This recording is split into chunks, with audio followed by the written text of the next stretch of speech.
Entre los ríos del Chocó y las montañas del valle creció un niño que soñaba con sanar a su comunidad. Su nombre es Diego Lucumí. Con el tiempo, su camino lo llevó a la academia, pero nunca se alejó de su gente. En todos los años que llevo documentando el trabajo de académicos en distintas regiones, pocas veces he encontrado a alguien que lleve su historia tan profundamente entretejida con la de su territorio. Pues yo soy una persona negra que ha hecho una vida académica y en la cual pues, esta discusión ha estado también marcada desde niño.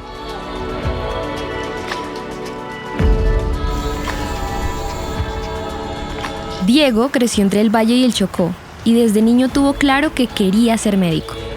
Hoy Diego es doctor en salud pública y ha dedicado su vida a entender cómo viven las comunidades, qué las enferma y qué se puede hacer para mejorar su bienestar.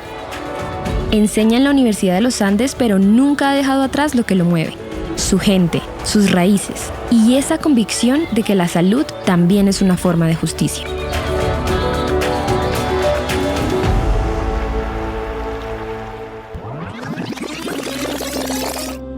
Su historia empezó en el Valle del Cauca. Nació en Jamundí por una casualidad del destino, pero se crió en Quibdó. Vivió con su abuela materna, doña Ángela Asprilla, y con ella tuvo una relación muy fuerte. Quibdó fue su primer hogar y el amor de su abuela lo protegió durante su infancia. Pero un evento trágico le cambió la vida. Mi abuela falleció cuando tenía yo 7 años. Era una persona con diabetes, pero su causa final, digamos, de muerte y ya los últimos años o momentos de su vida estuvieron marcados por un accidente cerebrovascular, básicamente de tipo hemorrágico, lo que la gente llama un derrame. Y eso, digamos, marcó mucho de mi vida personal y de hoy en día lo que yo hago en mi trabajo. Esa situación de la muerte de mi abuela hizo que yo terminara viviendo a los 7 años en Silvania. Cuando Diego llegó a Silvania a vivir con su mamá, todo cambió. El colegio era muy distinto del que venía y, claro, no tenía las mismas bases que sus compañeros. Al principio no le fue tan bien, pero su mamá, Sila María, no se lo dejó pasar. Le habló claro, sin rodeos. Y desde ese momento, Diego se puso las pilas. No solo mejoró, empezó a destacarse. Y desde entonces siempre ocupó los primeros puestos. Recuerdo que una vez incluso me sentó de manera muy seria, a pesar de mi edad. Me dijo que la única, digamos, condición o posibilidad que yo tenía era ser buen estudiante. Claro, yo no entendía del todo eso qué significaba y qué era lo que implicaba, pero traté de hacer, digamos, la tarea de ser buen estudiante y eso fue lo que pasó, digamos, de ahí en adelante. Mi mamá se encargó de ponerme al día y yo ya pude empezar a navegar como esta nueva condición y fui, digamos, siempre un muy buen estudiante. Ocupó los primeros puestos durante la primaria y el bachillerato. Y al final logró el puntaje más alto del colegio en las pruebas del ICFES. En ese momento Diego estuvo seguro de lo que ya había decidido desde que era niño: estudiar medicina. Y recuerdo que hablé con una funcionaria del ICETES y le dije: yo tengo un diploma y tengo un librito donde dice que yo tengo el puntaje más alto y que tengo una distinción que se llama desvello.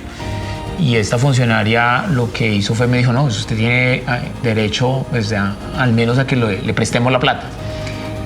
Sin eso hubiera sido muy difícil que yo hubiera podido haber estudiado medicina en la Universidad del Bosque, donde estudié, pues porque las condiciones de salario de mi mamá no daban para eso.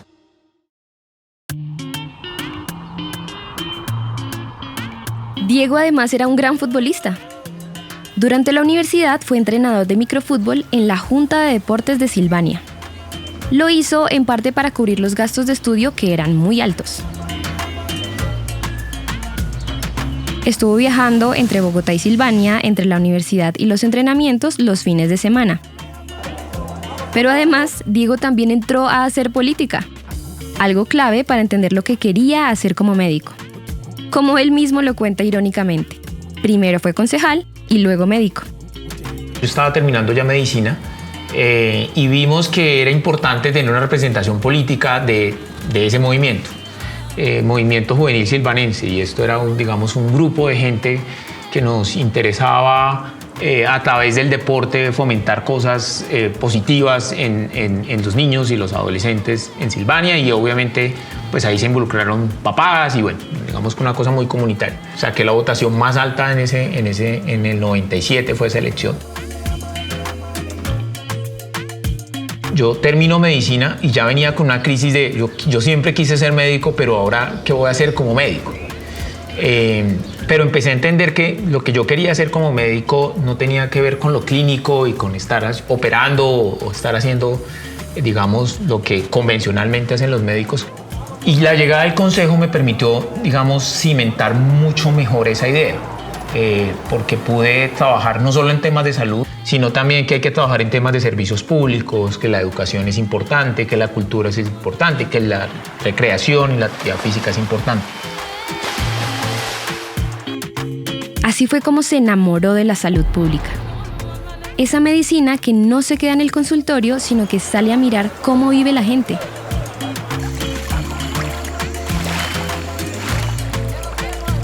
Y claro, Diego sabía que estar metido en la política no era lo suyo. Renunció al Consejo de Silvania, se concentró en sus estudios de maestría en Cali y enfiló sus esfuerzos en su objetivo, Quibdó, Chocó, la región a la que le pertenece su corazón. Luego regresó a Bogotá y en 2003 empezó su primer proyecto de investigación sobre prevención de enfermedades cardiovasculares con la Fundación Fe Social. Era un hecho. Tenía claro hacia dónde enfocar sus esfuerzos. Y hacia el 2005 empieza esa inquietud de bueno, ¿qué voy a hacer a la luz de lo que yo conozco que pasa en Quibdó? Y esa historia también familiar y de la experiencia que tuve. Ya miraba con otros ojos la situación y ya, digamos, era un tema recurrente mi preocupación por esa condición de la población y qué vínculo había entre las condiciones de vida en Quibdó y la enfermedad cardiovascular.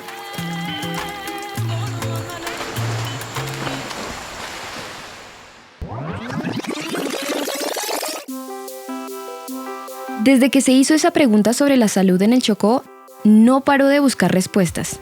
Se ganó becas, estudió en distintos países y se formó todo lo que pudo para entender cómo mejorar las condiciones de vida de su gente. Regresó a Colombia en 2013 y creó la iniciativa abordando los determinantes sociales de la hipertensión en Quibdó. Su compromiso principal desde que nació la iniciativa ha sido mostrar cuáles son esos determinantes sociales, desde el desplazamiento forzado, desde la violencia, desde las distintas condiciones en las que las personas están rodeadas en este contexto del municipio de Quibdó, y mostrarle al mundo que aquí hay mucho también potencial, pero también hay mucho que trabajar. ¿Y ese proyecto con un nombre tan largo, en qué se traduce? En que Diego se sienta en talleres con personas del común que viven en Quibdó para escucharlos, entender su contexto y con esa información pensar soluciones. Además, se lleva a estudiantes del Chocó a Uniandes para que haya un verdadero intercambio de saberes. Como Claudia, que estudió en la Universidad Tecnológica del Chocó, se formó en Uniandes y hoy trabaja codo a codo con Diego en estos talleres. Hoy en día esos estudiantes son profesionales con posgrado, incluso algunos trabajan con nosotros ya como docentes de la facultad en el programa de enfermería, y todo eso ha sido producto del trabajo que hemos realizado con Diego.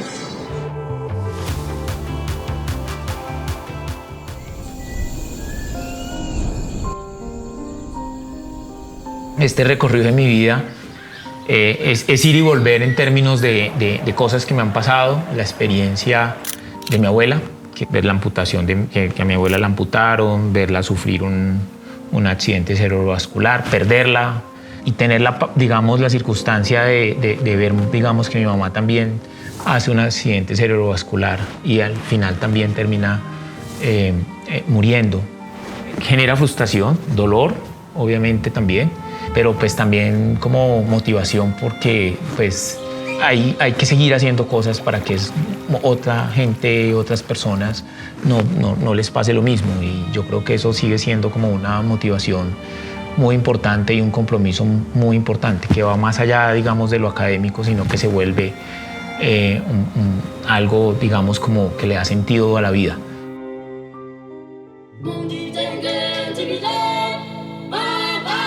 Diego Lucumí es un hombre de un compromiso profundo con la justicia social y la equidad en salud. Su trayectoria como investigador y docente se cruzan con su identidad afrocolombiana y su arraigo a Quibdó. En cada idea suya, en cada aula, en cada conversación, su trabajo ha buscado dignificar las vidas de comunidades históricamente marginadas, reconociendo que la salud no es solo ausencia de enfermedad, sino una expresión del entorno, la cultura y las oportunidades.